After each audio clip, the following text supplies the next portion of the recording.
Se você chegou até aqui, é porque existe algo dentro de você que pede mais intensidade, mais conexão, mais histórias que realmente façam você sentir cada detalhe, cada olhar, cada momento entre dois homens que se encontram de um jeito único. Aqui no YouTube você já percebeu que existem limites. Existem histórias que precisam ser suavizadas, sentimentos que não podem ser explorados por completo. Mas e se eu te dissesse que existe um lugar onde tudo isso continua, sem cortes, sem interrupções, sem deixar nada pela metade? Um espaço feito exatamente para quem gosta de mergulhar fundo em histórias envolventes, cheias de tensão, desejo e emoção. Onde cada narrativa é construída para te prender do começo ao fim, fazendo você imaginar, sentir e viver cada cena de forma muito mais intensa. Lá, novas histórias são adicionadas com frequência. Histórias mais longas, mais profundas, mais ousadas na forma de contar. Sempre focadas na conexão entre dois homens, nos encontros inesperados, nas relações proibidas, nos sentimentos que crescem onde não deveriam. Ou talvez exatamente onde deveriam. Se você gosta de se envolver de verdade com uma história, de criar cenas na sua mente, de sentir aquela curiosidade que só aumenta a cada minuto, então você precisa conhecer esse espaço exclusivo. O acesso é simples. O link está na descrição. Entra lá e descobre por conta própria tudo o que você ainda não viu por aqui. Eu nunca tinha parado para pensar no que significava sentir algo assim. Sempre achei que entendia o mundo de uma forma bastante simples. Você nasce, cresce, aprende as regras não escritas da vida e segue o caminho que todo mundo espera de você. Eu era Lucas Marques, 32 anos, analista financeiro numa empresa de médio porte no centro de São Paulo e tinha a vida organizada como uma planilha bem formatada. Tudo no lugar. Tudo dentro do esperado. Eu namorei mulheres, me relacionei com mulheres e jamais questionei isso. Era quem eu era. Ou pelo menos, era quem eu achava que era. O escritório da Contábil Horizonte ficava no 12º andar de um prédio espelhado na Avenida Paulista. E eu trabalhava lá havia quase 4 anos. Conhecia cada canto daquele lugar como se conhece a própria casa. A máquina de café que sempre travava na terceira xícara, a janela do corredor que chiava quando ventava forte, o ar-condicionado que gelava mais do lado esquerdo do open space. Era uma rotina confortável, previsível, e eu me orgulhava disso. Estabilidade para mim era sinônimo de felicidade, pelo menos até uma segunda-feira de março, quando tudo começou a mudar. Ele chegou como chegam as coisas que transformam a vida. Sem aviso, sem fanfarra, sem nenhum sinal de que aquele momento seria diferente de qualquer outro. A diretora de RH, Cláudia, entrou no andar com um homem ao lado e fez aquela apresentação protocolar que todo mundo finge prestar atenção, mas ninguém realmente ouve. Pessoal, quero apresentar o Rafael Souza, nosso novo analista sênior de projetos. Ele vem de Curitiba e tem uma experiência incrível na área. Aplausos educados. Sorrisos de circunstância. E eu, que estava com a cabeça enterrada numa planilha de fechamento mensal, ergui os olhos por um segundo apenas para ser educado, e foi aí que o vi. Rafael Souza tinha o tipo de presença que ocupa o ambiente sem precisar fazer esforço. Não era uma beleza gritante, nada que saltasse aos olhos de imediato como uma propaganda. Era algo mais sutil, mais difícil de nomear. Ele era alto, de ombros largos dentro de uma camisa azul marinho bem passada, cabelo castanho escuro levemente ondulado e um sorriso que parecia genuíno demais para ser um sorriso de primeiro dia de trabalho. Tinha uma expressão aberta, curiosa, como alguém que está realmente interessado no lugar onde chegou e não apenas cumprindo tabela. Eu olhei por talvez 3 segundos, pensei, parece simpático, e voltei para minha planilha. Não senti nada de extraordinário. Ou pelo menos foi isso que me disse. A mesa que deram a ele ficava a 2 fileiras da minha. Não era perto demais, não era longe demais. Naquele primeiro dia, observei sem perceber que estava observando. Ele foi apresentado a todos individualmente, apertou mãos com firmeza, mas sem arrogância, fez perguntas inteligentes durante a reunião de integração e riu de uma piada do Marcão, o colega de TI, de um jeito tão desinibido que até a Cláudia sorriu de verdade. Tinha algo nele que era fácil, como uma janela aberta num dia quente. E eu, que normalmente não ligava muito para a chegada de novos colegas, me peguei notando detalhes sem razão aparente. Na terça-feira, ele chegou antes de mim e já estava no café quando entrei na copa. "Bom dia", ele disse com uma voz levemente rouca, como quem ainda está acordando. "Bom dia", respondi, e peguei minha xícara do armário. Havia uma conversa fácil que poderia ter acontecido ali, mas eu não a provoquei, e ele tampouco. Ficamos em silêncio confortável por um momento, cada um olhando para o próprio café E então ele disse: essa máquina é complicada ou é impressão minha? E eu ri, um riso genuíno, porque era exatamente o tipo de coisa que eu pensava toda manhã.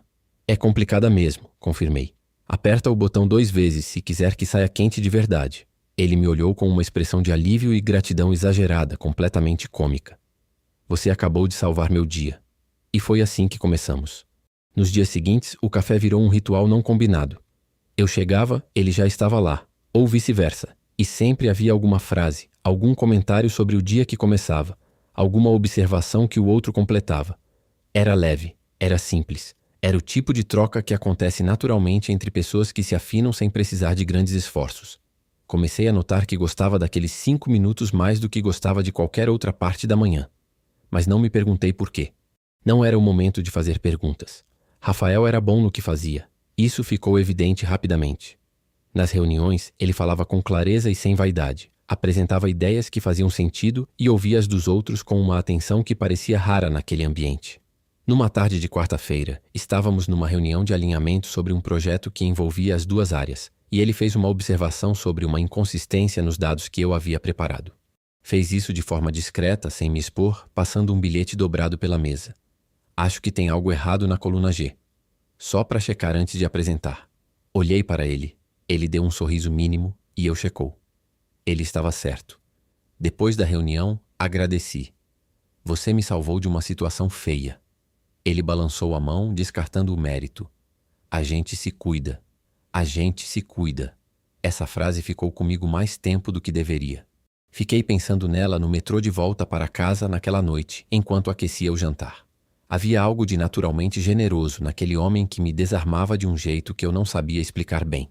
Eu era alguém que prezava sua independência, que raramente pedia ajuda e raramente a oferecia sem ser solicitado, e ali estava esse sujeito que havia chegado havia menos de 2 semanas, agindo como se cuidar do outro fosse a coisa mais óbvia do mundo. Aquilo me tocou. Não de um jeito que eu reconhecia, mas tocou. No final do primeiro mês, já éramos o que se poderia chamar de colegas próximos, talvez até amigos em formação.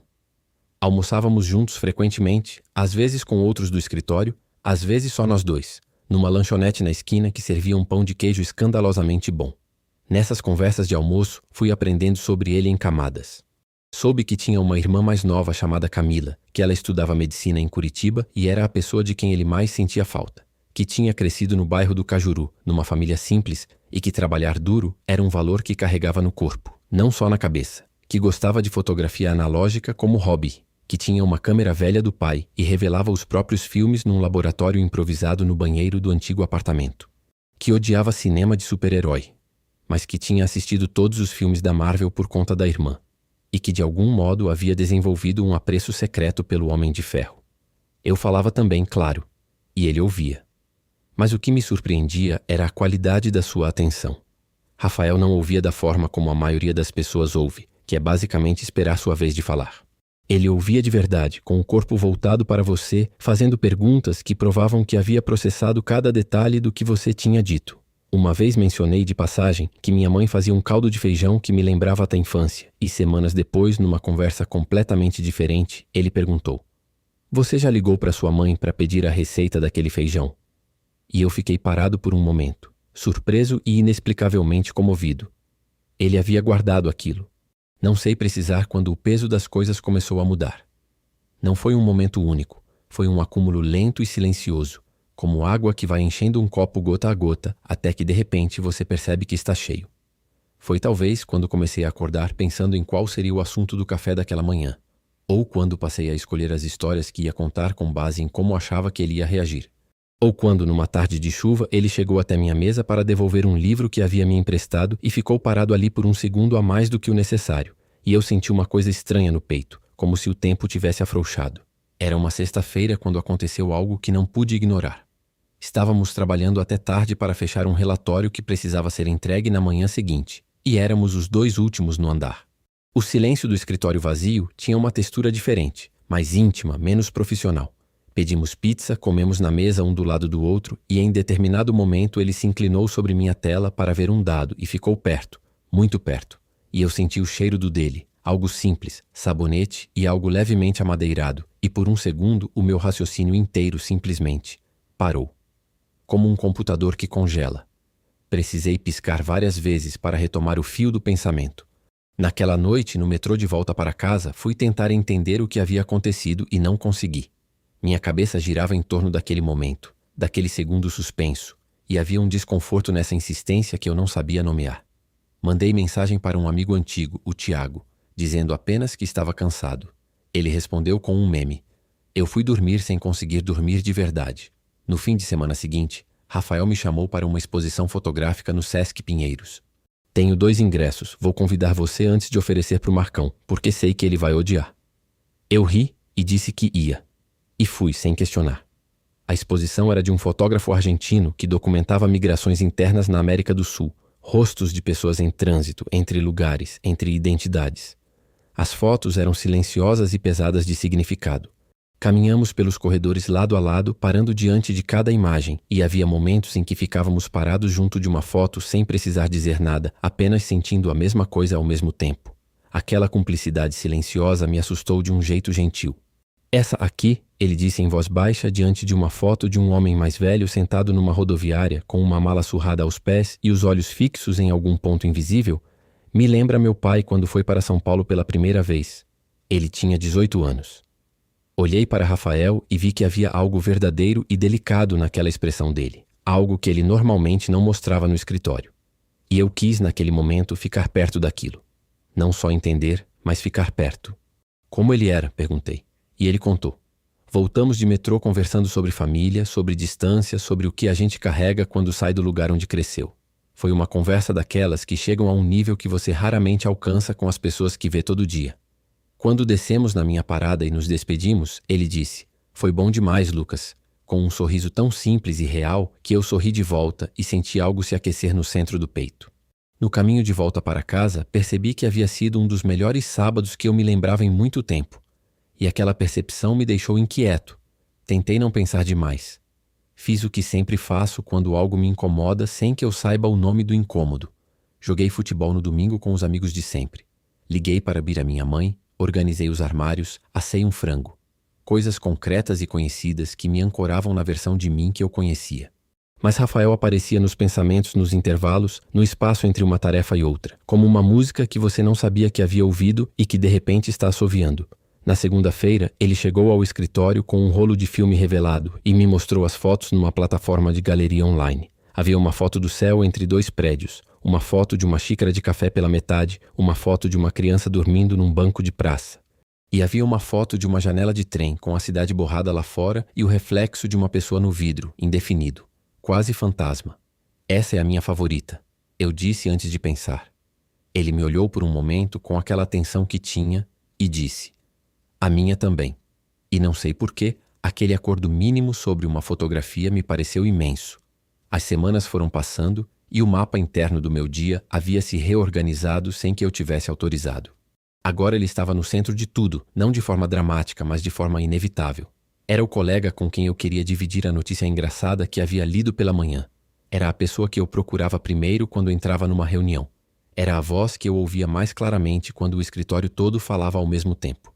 Eu estava aprendendo a gostar de tudo isso sem ainda ter feito a pergunta que estava no centro de tudo. E então veio o dia em que a pergunta se tornou impossível de ignorar. Era uma quinta-feira banal, chuvosa, e estávamos almoçando na lanchonete de sempre. Ele estava contando uma história sobre a irmã, algo engraçado que ela havia dito numa ligação, e riu daquele jeito dele, uma gargalhada honesta que fazia os olhos fecharem levemente, e eu fiquei olhando para ele por um segundo a mais do que deveria, e senti algo que reconheci de repente, com uma clareza brutal e desconcertante. Era desejo. Não no sentido vulgar, mas no sentido mais amplo e verdadeiro da palavra. Eu queria estar perto dele. Eu queria conhecer cada história que ele tinha. Eu queria que ele continuasse rindo daquele jeito, e eu queria ser a razão. Abaixei os olhos para o prato e precisei de um esforço consciente para retomar o fio da conversa. Algo em mim havia mudado naquele segundo. Ou talvez não tivesse mudado. Talvez apenas tivesse se tornado visível. Fui até o banheiro da lanchonete alguns minutos depois e fiquei diante do espelho por um momento, olhando para o próprio rosto como se procurasse alguma explicação lá. Isso não é possível, pensei. Mas a frase soava oca até para mim mesmo. Naquela noite não dormi. Fiquei deitado na escuridão do meu apartamento tentando entender o que estava acontecendo comigo. Passavam pela minha cabeça fragmentos de memória, cenas, momentos. O bilhete dobrado na reunião, o silêncio da exposição de fotografia, a frase "a gente se cuida", a gargalhada que fechava os olhos. E por trás de tudo isso, uma pergunta que eu havia passado a vida inteira sem me fazer. Quem sou eu realmente? Não o Lucas da planilha e da rotina e dos relacionamentos que faziam sentido no papel, mas eu de verdade quando ninguém está definindo o que eu devo ser. Passei as 2 semanas seguintes numa espécie de estado dividido. Na superfície, tudo continuava igual. Eu ia ao trabalho, tomava café com Rafael, almoçava com Rafael, ria das mesmas piadas e fechava os mesmos relatórios. Mas por dentro havia uma turbulência que eu mal conseguia gerenciar.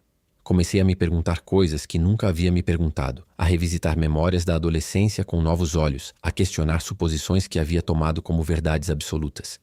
Era um processo desconfortável e, ao mesmo tempo, estranhamente fascinante.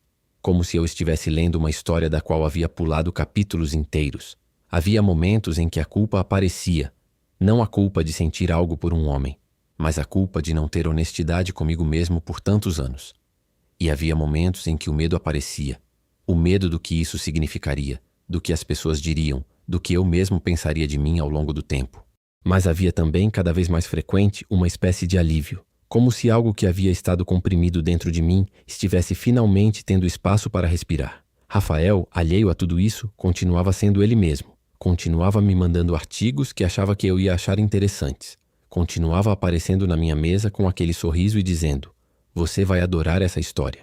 Continuava sendo a pessoa mais fácil com quem eu já havia convivido. E essa facilidade, que antes me parecia simplesmente agradável, agora me parecia perigosa, porque tornava tudo mais difícil de guardar dentro de mim.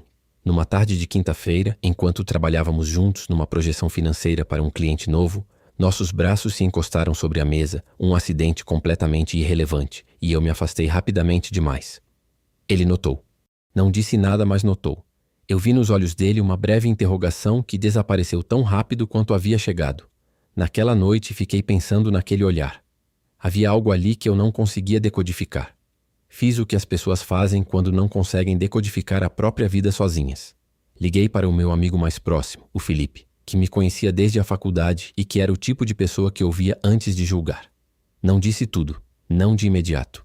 Disse que estava confuso, que havia algo acontecendo que eu não entendia. Felipe ficou em silêncio por um momento e então perguntou: "Tem alguém envolvido nisso?" E eu fiz uma pausa longa demais antes de dizer: "Não sei." E ele, que me conhecia há 10 anos, disse apenas: "Tudo bem, Lucas. Qualquer coisa que você estiver sentindo, tá bem." Essas 4 palavras, ditas com simplicidade e sem cerimônia pelo meu amigo de faculdade, abriram algo em mim que eu havia mantido fechado por semanas. Chorei no telefone, o que me pegou completamente de surpresa, porque eu não era do tipo que chorava facilmente. Felipe não tentou me consertar nem me dar conselhos. Ficou lá, do outro lado da linha, presente. E isso foi suficiente. Nos dias que se seguiram àquela ligação, senti uma leveza diferente. Não porque o problema tivesse se resolvido, mas porque eu havia finalmente reconhecido que havia um problema. Ou melhor, não um problema, mas uma questão. Uma questão sobre mim mesmo que merecia ser encarada com honestidade, não enterrada sob planilhas e rotinas. Comecei a ler, a buscar relatos de pessoas que haviam passado por experiências parecidas, homens que haviam se descoberto de formas inesperadas na vida adulta, e encontrei naquelas histórias uma espécie de companhia silenciosa que me fez sentir menos só. Rafael, nesse período, foi delicado sem saber que estava sendo. Havia dias em que parecia perceber que eu estava num lugar mais interno, mais quieto, e ele simplesmente respeitava isso, não forçava a conversa, não tentava me animar com piadas. Mas também não se afastava. Estava lá, na medida certa, como alguém que entende que presença não é sempre sobre palavras. E aquilo, paradoxalmente, tornava tudo mais difícil e mais precioso ao mesmo tempo. Numa manhã de chuva de maio, chegamos ao escritório quase ao mesmo tempo, ambos encharcados, ambos meio irritados com o tempo e com o trânsito, e nos encontramos na porta do elevador, olhando um para o outro, e começamos a rir sem razão específica. Era um riso de cumplicidade, daquele tipo que não precisa de explicação porque a piada é a vida em si, com toda a sua inconveniência e graça, e enquanto ríamos, os ombros relaxados e as jaquetas pingando no piso do lobby, eu pensei: quero isso. Não apenas aquele momento, mas tudo, a continuidade disso. Quero acordar sabendo que vou encontrar essa pessoa. E aí finalmente parei de fugir da pergunta. Fui a um terapeuta pela primeira vez na vida. Havia resistido à ideia por anos, com aquele tipo de orgulho equivocado de quem acha que conseguir sozinho é sinal de força. Mas a vida havia me colocado num ponto em que claramente eu não estava conseguindo sozinho, e havia algo reconfortante em poder falar com alguém treinado para ouvir sem agenda. A terapeuta se chamava Beatriz. Era uma mulher de meia-idade com uma voz pausada e uma sala cheia de plantas, e ela não me disse o que eu deveria sentir. Me fez perguntas. Boas perguntas, do tipo que te fazem pensar em coisas que você estava evitando. O que você sente quando está perto dessa pessoa? Ela perguntou na primeira sessão. E eu tentei descrever. Leveza, interesse. Uma espécie de atenção aguçada, como se o mundo ficasse mais nítido. E isso te assusta? Ela perguntou. Sim, admiti. Por quê? Ela continuou. E foi essa pergunta simples. Por quê? Que abriu a conversa mais honesta que eu havia tido comigo mesmo em toda essa minha vida. Fui entendendo, ao longo das sessões com Beatriz, que o meu medo não era do que sentia por Rafael. Era do que aquilo dizia sobre quem eu era e sobre quem eu havia sido. Era o medo de reescrever uma história que eu achava conhecer de cor. Era o medo de decepcionar expectativas, algumas reais, outras imaginárias, que eu havia carregado sem perceber. Mas Beatriz me devolveu, com paciência e sem pressa, uma pergunta essencial. De quem é essa história? Sua ou dos outros? Junho chegou com aquela claridade específica do outono paulistano. Dias frios e secos, com uma luz levemente dourada que tornava a cidade mais bonita do que de costume. Eu estava num ponto diferente, não resolvido, mas mais calmo. Havia aceitado algo dentro de mim, não com festa, mas com uma seriedade tranquila. Sabia que sentia algo por Rafael que ia além da amizade. Sabia que isso era real. E sabia que não sabia o que fazer com isso. Rafael me convidou para um jantar na casa dele. Era uma comemoração simples, a aprovação de um projeto grande no qual os dois havíamos trabalhado por semanas. Vou cozinhar, ele disse com um orgulho levemente exagerado. Tenho um macarrão que é receita da minha avó e que é, objetivamente, a melhor coisa que você vai comer na vida. Aceitei. E na noite anterior ao jantar, fiquei sentado no sofá do meu apartamento sem conseguir me concentrar em nada, com a consciência de que algo estava se movendo, lentamente, em direção a um ponto sem volta. O apartamento dele era pequeno e cheio de vida. Havia livros empilhados em superfícies que não foram feitas para livros, fotos fixadas com fita na parede, uma planta grande e ligeiramente torta perto da janela, e numa prateleira, aquela câmera velha que pertencera ao pai. O lugar cheirava a alho e ervas, e havia uma música baixa vinda de algum lugar, algo instrumental, jazz talvez. Fiquei parado na entrada por um segundo, absorvendo aquele ambiente e pensei, é exatamente assim que eu imaginava que seria. O jantar foi gostoso demais para ser real. E eu disse isso, e ele sorriu com aquele orgulho que era meio irônico e meio sincero. Falamos sobre o projeto, sobre o escritório, sobre planos futuros. Bebemos vinho devagar. O suficiente para amolecer as bordas da conversa, mas não o suficiente para perder o fio. E em determinado momento houve uma pausa longa, uma daquelas pausas que entre certas pessoas não são desconforto, são apenas espaço. E ele me olhou e disse, você tá diferente há um tempo, sabia? Não de um jeito ruim, só diferente. Mais dentro de você mesmo. Fiquei quieto por um momento. Disse. Passei por algumas coisas, coisas internas. Ele acenou com a cabeça devagar, sem pressionar. Qualquer hora que quiser falar, eu tô aqui, disse, e havia na voz dele uma gentileza tão simples e tão genuína que senti o peito apertar de um jeito que já conhecia. Me contive. Ainda não era hora. Mas a frase dele ficou comigo a noite toda.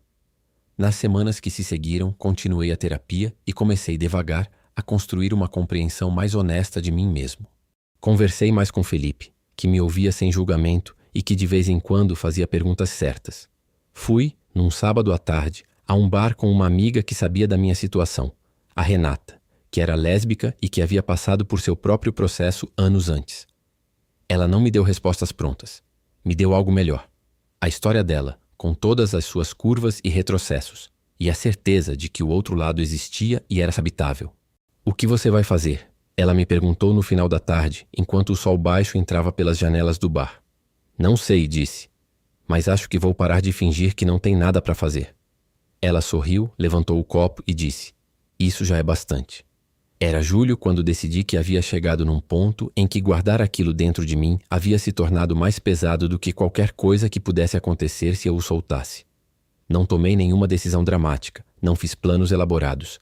mas parei de me esquivar internamente.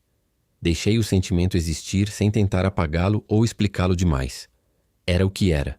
Eu sentia o que sentia. E havia algo em Rafael, em como ele me olhava às vezes, em como havia dito qualquer hora que quiser falar, eu tô aqui, que me dizia que talvez as coisas fossem mais complexas do que eu supunha. Numa sexta-feira no final de julho, ficamos os dois depois do expediente, sem ter combinado, apenas porque os outros foram saindo e nós continuamos. Tinha alguma coisa no ar naquela tarde, uma qualidade diferente no silêncio entre nós, como se algo estivesse prestes a mudar de forma.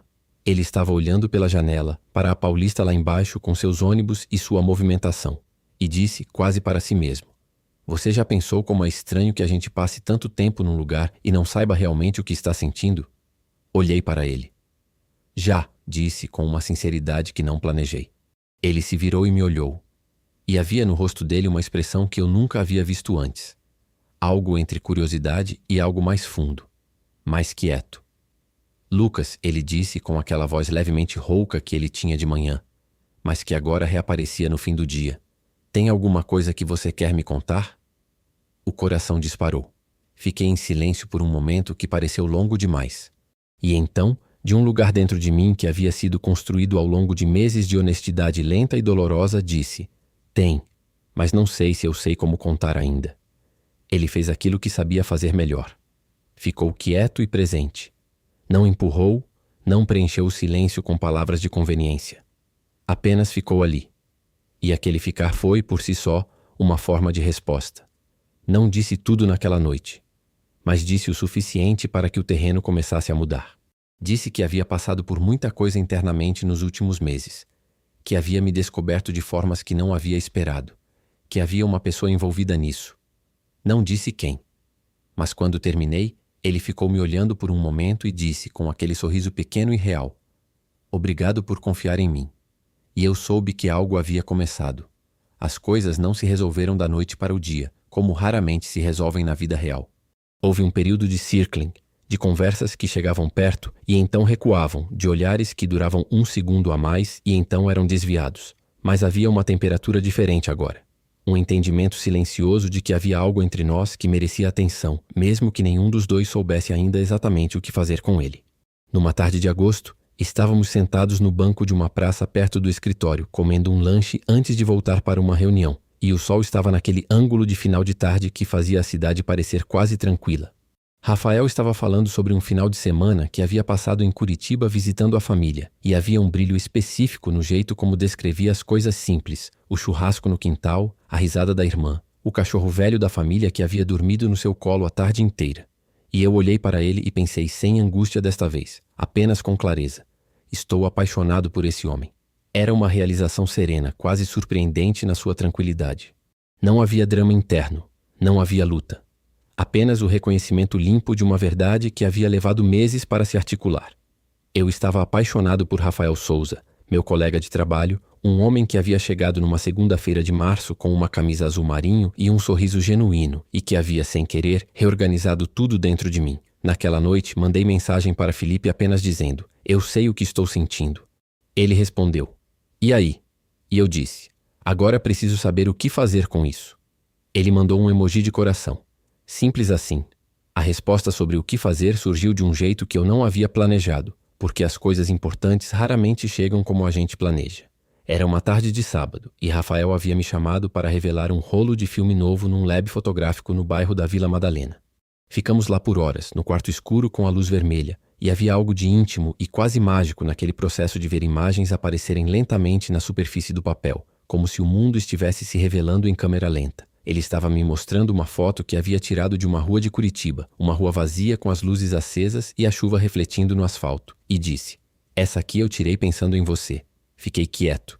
"Em mim?" perguntei. "Sim", ele disse sem desviar o olhar. "Tem uma qualidade nessa foto que me lembra você. Algo entre o que se vê e o que está por baixo." E ficou me olhando de um jeito que eu havia visto antes, mas que agora não havia como desviar.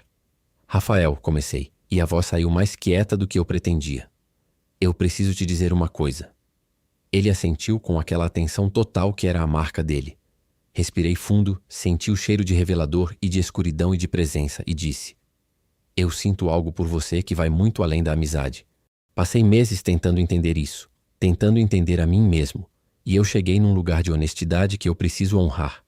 Não sei o que você sente, não sei o que isso vai significar, mas eu não consigo mais fingir que não existe. O silêncio que se seguiu foi o mais longo da minha vida adulta. Foram talvez 10 segundos, talvez menos, mas pareceu uma eternidade. Ele ficou me olhando com aquela expressão que eu não conseguia ler completamente. E então, devagar, fez uma coisa que eu não esperava. Passou a mão pelo rosto como quem está tentando organizar algo dentro de si mesmo e disse: Lucas, eu precisava que você dissesse isso primeiro porque eu não tinha coragem de dizer. O mundo parou por um segundo. O que você está dizendo? Perguntei. E ele disse com aquela voz levemente rouca e um sorriso que era metade alívio e metade algo que eu ainda estava aprendendo a nomear. Estou dizendo que eu também sinto. Há muito tempo. E que eu passei meses achando que era só eu, que estava projetando que você nunca iria. E aí você foi. Não lembro exatamente o que aconteceu nos minutos seguintes, porque a memória emocional não funciona de forma linear. Lembro que havia luz vermelha e cheiro de revelador, e que o coração batia de um jeito que eu nunca havia sentido antes, e que havia entre nós um espaço que estava mudando de natureza enquanto ficávamos parados olhando um para o outro como se estivéssemos nos vendo de verdade pela primeira vez, sem a proteção de nenhuma categoria conhecida. Não fizemos nada grandioso naquela tarde. Não foi o fim de um filme. Foi algo muito mais real do que isso. Ficamos ali por um tempo, conversando de um jeito que nunca havíamos conversado, dizendo em voz alta coisas que havíamos guardado. E havia uma vulnerabilidade compartilhada naquilo que era nova para mim e que eu percebia também era nova para ele. Havia medos dos dois lados, dúvidas, perguntas sem resposta. Mas havia também algo que era inegável e que nos dois reconhecíamos como real. Saímos do lab fotográfico já de noite, a cidade de São Paulo fazendo seu barulho incessante em volta, e caminhamos pela Vila Madalena sem destino específico, lado a lado, com os ombros às vezes se encostando. Não era diferente de como havíamos caminhado outras vezes, exceto que agora havia um entendimento entre nós que tornava cada gesto pequeno um gesto enorme. Paramos numa sorveteria e comemos sorvete na calçada como se o mundo fosse perfeitamente simples. E ele me contou que havia percebido que sentia algo por mim naquela noite de sexta-feira em que ficamos no escritório vazio, quando nossos braços se encostaram sobre a mesa e eu me afastei rápido demais. Pensei que você havia sentido algo e ficado com medo, disse ele com um sorriso levemente travesso. E havia sido exatamente isso, admiti. Ele riu. E eu ri. E havia algo de absurdo e de bonito naquele riso compartilhado no meio da calçada, sobre o medo e o tempo e os mal-entendidos que quase haviam mantido aquela conversa no lab fotográfico como algo que nunca chegaria a acontecer. As semanas seguintes foram de aprendizado de um jeito diferente de tudo que eu havia conhecido. Éramos duas pessoas que estavam cada uma à sua maneira, entrando em território novo. Para mim, havia a novidade de entender o que significava sentir isso por um homem, de deixar a identidade se expandir para acomodar uma verdade que havia esperado muito tempo para ser reconhecida. Para ele, havia outras nuances, outras histórias que foram sendo contadas aos poucos, com cuidado. Não apressamos nada. Havia um respeito mútuo muito forte pelo ritmo do outro, e isso me parecia ser a parte mais importante de tudo.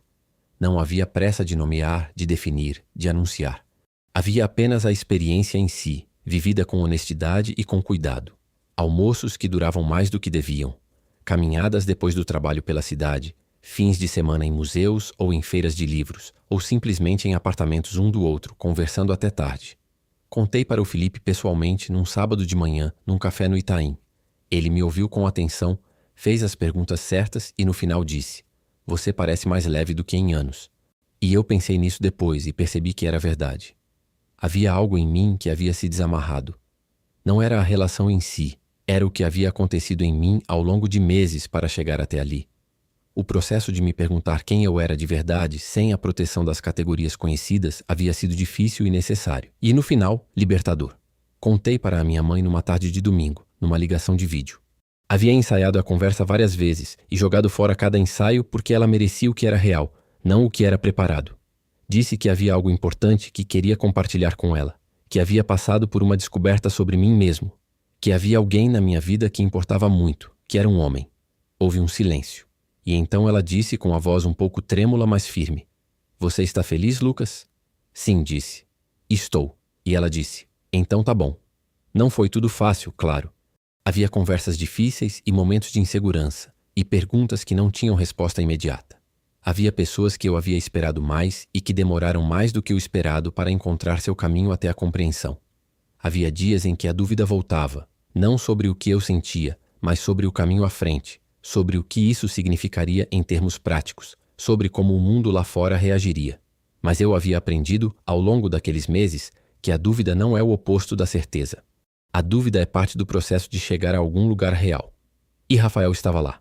Não como solução de nada, mas como companhia genuína numa jornada que era, em última instância, a minha. Ele tinha sua própria versão dessa jornada, com suas próprias texturas e desafios. E havia algo de profundamente humano em estarmos os dois no meio disso juntos, sem fingir que qualquer um de nós tinha todas as respostas. Numa tarde fria de setembro, estávamos no apartamento dele, ele fotografando a luz que entrava pela janela torta, eu lendo num canto do sofá, a planta grande e levemente torta perto de nós dois. E havia um silêncio que era a coisa mais confortável do mundo. De repente, ele abaixou a câmera e me olhou por um momento e disse, sem razão específica: "Que bom que você veio." Não estava falando sobre aquela tarde. Estava falando sobre tudo. Sobre o março de antes e o longo caminho desde então. Coloquei o livro no colo e o olhei. E pensei em tudo que havia acontecido desde aquela segunda-feira em que Cláudia havia entrado no escritório com um homem de camisa azul marinho e um sorriso genuíno. Pensei nos meses de confusão, e nas noites sem sono, e nas sessões de terapia, e nas conversas com Felipe e com Renata e com minha mãe. Pensei no quarto escuro com a luz vermelha e nas fotos que surgiam devagar na superfície do papel. Pensei em tudo que havia se revelado, não só sobre ele, mas sobre mim. "Que bom que você ficou", respondi. E era a verdade mais simples e mais inteira que eu já havia dito. Eu havia ficado. Não apenas no apartamento, não apenas naquele relacionamento. Havia ficado comigo mesmo. Havia parado de fugir da própria história e havia decidido habitá-la de verdade, com tudo que era difícil e tudo que era bonito e tudo que ainda estava por vir. Havia aprendido que identidade não é uma linha reta que você segue sem questionar. É algo que você descobre, camada por camada, se tiver coragem de olhar. E a coragem, descobri, não é a ausência do medo. É fazer a escolha honesta mesmo com o medo presente. É perguntar quem você é mesmo quando a resposta não cabe nas categorias que o mundo te deu. É confiar em alguém com um bilhete dobrado numa reunião e descobrir que essa confiança vai crescendo, lentamente, até se tornar algo que você não consegue mais imaginar não ter existido. Eu era Lucas Marques, 32 anos, analista financeiro, e havia sido tudo isso antes. Mas agora era também alguém que havia se perguntado de verdade quem era. E havia encontrado no meio da resposta uma leveza que não conhecia antes. Alguém que havia aprendido a gostar de macarrão feito com receita de avó e de fotografias tiradas com câmeras velhas e de silêncios que não precisam ser preenchidos. Alguém que havia descoberto, numa segunda-feira de março, que parecia igual a todas as outras, que a vida tem o hábito de ser maior do que a gente planejou para ela. E eu, finalmente, estava deixando ela ser.